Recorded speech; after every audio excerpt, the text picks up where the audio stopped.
Hello everybody, and welcome back to the dry stone walling group. Another little short video for you today. We're up on the edge of the MOD firing ranges, Feldham, not too far from Richmond, and we've got a field wall today that's collapsed some time ago, and that's our job for today, to dismantle it properly, get it down to the footings and rebuild it.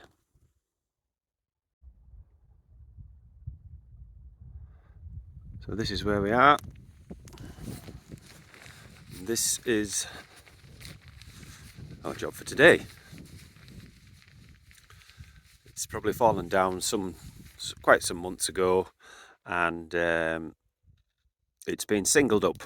And when I say singled up, that's basically a quick rush job, piling all the stones on top of each other just to block the hole in the wall to stop the sheep jumping over from one side to the other. So we'll get it pulled down and have a look at the footings, see what they look like, and take it from there.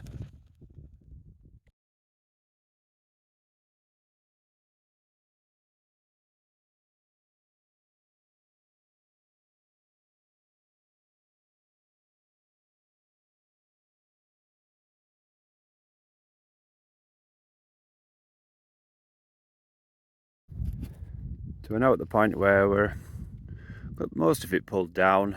I just thought I'd show you this bit so you can see now at this point how the wall has spread in the bottom, and it's far too wide to what it would be originally. And the reason for that is soft ground at this side of the wall, and these stones here have all spread out sideways and slipped off the original groundworks, and that's the reason the wall's fallen down. So as you can see, as we're pulling it down, it's always a good idea to place your small stones, the fillers, into separate heaps. So I always put one heap at that end and another heap there, and the same at this side, a heap of small ones there and there. This is just so that you're not fishing about in among all your walling stones to get your fillers. They're just there for you to pop in handy.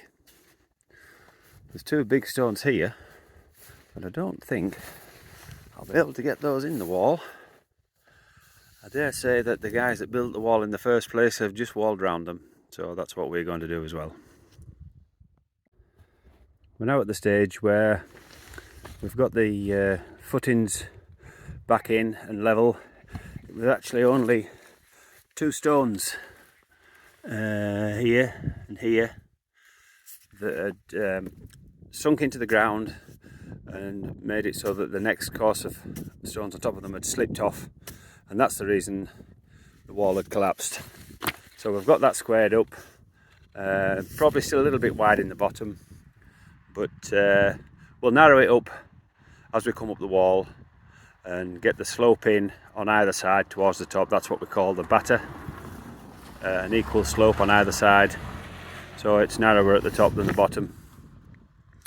You'll see it's very important to get your stones, especially down in the bottom, all the way up if you can really, to have the stones pointing into the wall at both sides. The further they point into the wall, the more the wall is knitted together and tied together and held in from both sides.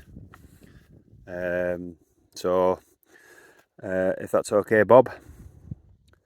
And one of the knacks, if you like, to dry stone walling is being able to have an eye for a stone. So when you come to place your next stone on, because obviously they're all different, you need to be able to look round at the pile of stones you've got to work with and pick out the stone that you need to fit over the next joint or up against the stone you've already laid. So having an eye for a stone is really quite important. And in most cases, every stone has a face. So you'll see, just for example, if I take this stone here, you'll be able to see that although that stone hasn't been walled in, end out, it's been walled with that side there as its face. So you can see that that side is the weathered side, so that's the side that's been facing out on the outer edge of the wall. So it might go back in that way, I might wall it in, end out. We'll just see where it fits when it comes to actually placing it in the wall. And there is the finished article for today's job.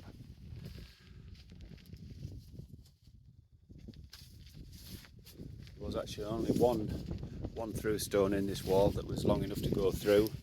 So that's the end of it there, protruding out, and it's about the same at the other side. Good big flat stone, just helps to tie it all together. And yeah, on we go to the next one. So thanks again for watching. Hope you enjoyed the video. Hope it was a little bit informative and a bit helpful to any of you guys thinking about having a go at dry stone walling yourselves. For any of those of you that are interested and you'd like to book yourself onto a beginner's course, contact the Dry Stone Walling Association. Their headquarters is up at Crooklands in Cumbria, just south of Kendal. Beautiful part of the world, and the National Training Centre is up there as well. And they do courses for beginners, level 2, advanced. So those are the people to contact. Hope you enjoyed. Tap the like button if you're watching on YouTube, and we'll see you in the next one.